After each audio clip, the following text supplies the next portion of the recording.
vamos a ir hoy. Muchas gracias.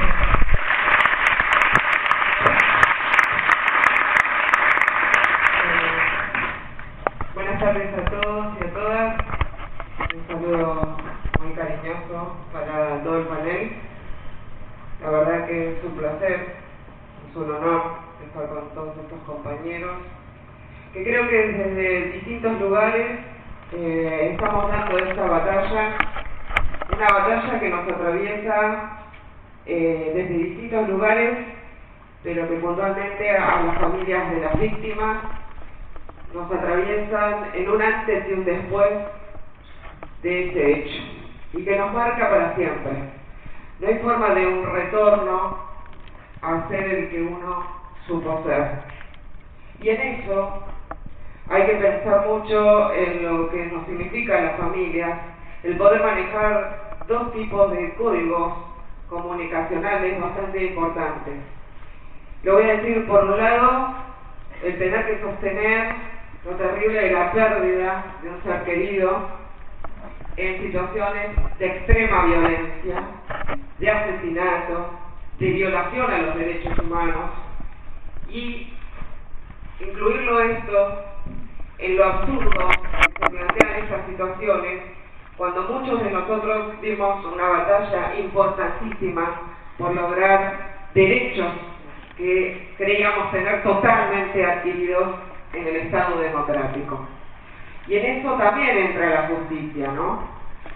Les digo, para mi familia y para mí, como lo sé que fue para Pablo, lo sé que es para Vanessa, es muy difícil manejar este código penal con su propio léxico, con sus propias idas y vueltas, con esa especialidad que tiene, que se nos vuelve tan inalcanzable, más cuando sentimos un terrible dolor, una terrible impotencia que nos genera estos asesinatos.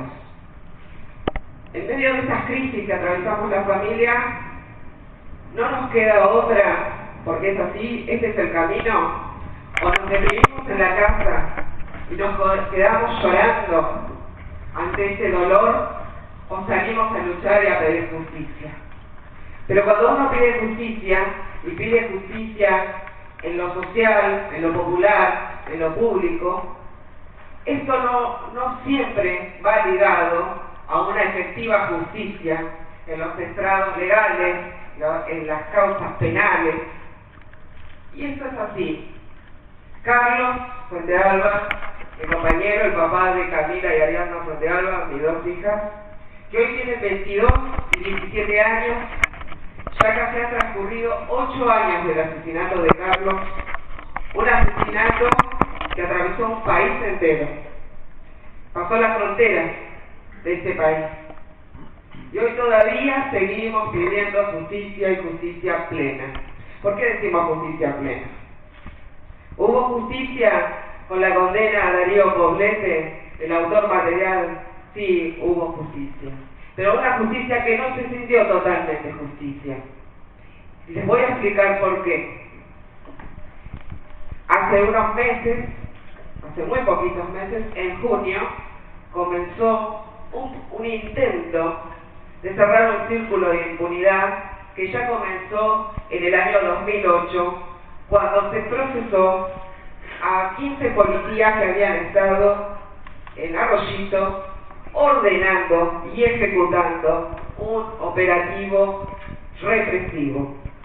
Este operativo represivo, estamos hablando de 2007, en un contexto también muy distinto al actual, con muchos logros que estaba llevando adelante el presidente Kirchner en materia de derechos humanos, pero que también nosotros en Neuquén vivíamos la terrible contradicción de tener un gobierno que venía teniendo lo que nosotros llamamos un neoliberalismo tardío. Vivimos el neoliberalismo de todo el plan que aplicó Menem en sus años 90 y seguidamente todo el plan que aplicó Sovich. Dentro de ese neoliberalismo, tantos años, nuestro sindicato, el sindicato ATEN de los trabajadores de la educación, fue a cortar la ruta en una instancia que nos llevó el propio gobierno. 70 pedidos de audiencia para poder sentarnos a hablar sobre un salario. Teníamos 4.500 auxiliares de servicio terciarizados. En ese momento, los compañeros no sentíamos otra situación que llamar la atención al gobierno para solamente sentarnos a dialogar sobre el salario. Esa soberbia, de la cual fue parte el ex gobernador Jorge Sovich, es la que llevó a escarmentar ese día en Arroyito con los 15 policías, con esos 15 funcionarios en los cuales estaba el jefe de seguridad. 6 grupos de policía especial, 3 olas de represión, 800 maestros, que la mayoría eran mujeres. No hubo enfrentamiento, no hubo corte de ruta. En el último tramo, cuando Carlos estaba volviendo por la ruta a la ciudad de Semillosa, en ese momento, tercera ola de represión. Carlos me llama por teléfono y me dice: quédate tranquila, Sandra, ya estamos todos volviendo. Se desprende una columna de policías que resguarda a uno de los policías. ¿Quién era ese policía? Darío Poblete. Darío Poblete se pone en posición de disparo antes de que pasara el auto de Carlos. ¿Qué significa eso? Que él tenía un blanco determinado para ese día. Ese día había que escarmentar. Y al que había que escarmentar era al sindicato, a la dirigencia de ese sindicato. Esa es la realidad. Carlos probablemente fue víctima de víctima. Pasó circunstancialmente en ese lugar. Pero el disparo iba para cualquiera de nosotros, cualquiera de los que podía haber estado ahí. Corrió 3 kilómetros Carlos, hasta el lugar en el que le dispararon una granada de lanzagazos a su cabeza. Esa es la realidad. Hubo policía que la encubrió hasta ese lugar y policía que lo resguardó. Esos policías no actuaron en una cuestión de que no tuvieron participación. Tuvieron participación necesaria para el resultado muerte, que fue lo que se ocasionó ese día. Desde el 2008 y desde el propio 2007, aquel 9 de abril, yo dije que el que dio la orden fue como el que jaló el gatillo. Recorrió el mundo entero esa frase. Y en esa pequeña frase quise decir esto: los autores ideológicos, los autores políticos tienen que tener juicios, tienen que tener en todo caso los mismos derechos que tenemos cualquier ciudadano, y no que la justicia encubra a estos funcionarios que están decididos a tener mano dura. No por nada el señor Macri y el señor Sovich tuvieron el mismo asesor, el señor Bursaco, en todo lo que significó el plan de seguridad, el poder comprar, digamos, el armamento para nutrir a las policías de los distintos lugares, previo al indoamericano, previo a las represiones que estamos viviendo. Sí, esto lo venimos denunciando desde hace más de 8 años. Tenemos que ya evitar de una vez por todas que estos personajes tan nefastos para la vida democrática y republicana sigan ideando planes para matar, como fue ese 4 de abril del 2007. Hubo un plan para matar, para arrodillar a ese sindicato que enfrentó las políticas neoliberales del sovichismo. Más allá de todos los avances que estaba haciendo el gobierno de Néstor Kirchner en todo el país y particularmente acá en Buenos Aires, en todo lo que comenzaban a hacer los juicios de lesa humanidad. Ninguno de nosotros desconoce lo importante que ha sido para nosotros, pero también la realidad es que la necesidad de justicia se volvió cada vez más imperante.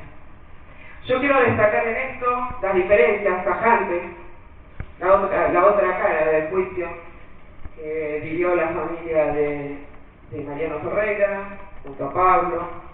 Este desafío que tuvo Pablo, al año nada más que nos juntamos a charlar, a tomar un tecito, porque no podíamos nada más que un té. Y planteamos eso, estaba Hugo con nosotros, fuimos a un programa de radio, una de las tantas audiencias que nos hizo oír la justicia neuquina, para siempre estar en el mismo lugar, ¿no? Pablo ahí recién comenzaba, y yo me acuerdo cómo tuvo que tomar coraje para enfrentar lo que se venía. Yo celebré mucho, y me acuerdo que cuando salí, que él salió muy pálido del juicio a Mariano, yo lo abracé como abracé a la familia, a Beatriz, y les dije, todos queremos escuchar siempre de los asesinos perpetuos, es lo único que queremos escuchar, y no del material, del político, de los intermedios, de todos queremos escuchar eso. Sabemos que desde lo legal no sería lo correcto, pero las familias sentimos eso, esa necesidad. En el plano de decirles que la justicia de Neuquén, a Camila, a Ariadna Santealba y a mi persona, no nos han dejado tener el derecho a saber toda la verdad de ese día. Y lo más terrible fue el primer error que se cometió, que fue obviamente adrede, que es que la propia policía fuera investigada por sí misma. Algo sumamente ridículo. La Fiscalía, ¿cómo procedió? En un comienzo hubo una expresión de uno de los fiscales, el señor Trincheri, que tuvo una buena respuesta para la apertura de la causa frente a Alba II. Pero a continuación hubo otros fiscales a lo largo de estos 8 años.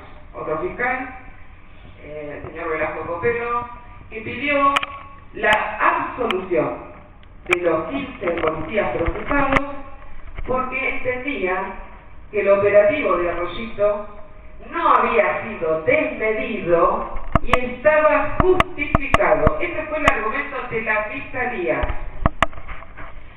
Después de eso, fuimos y venimos al Tribunal Superior de Justicia, vuelve a la etapa de instrucción, audiencias de por medio, siempre argumentando y haciendo casi una defensa del propio muerto, del muerto que no habla, y estoy hablando de Carlos.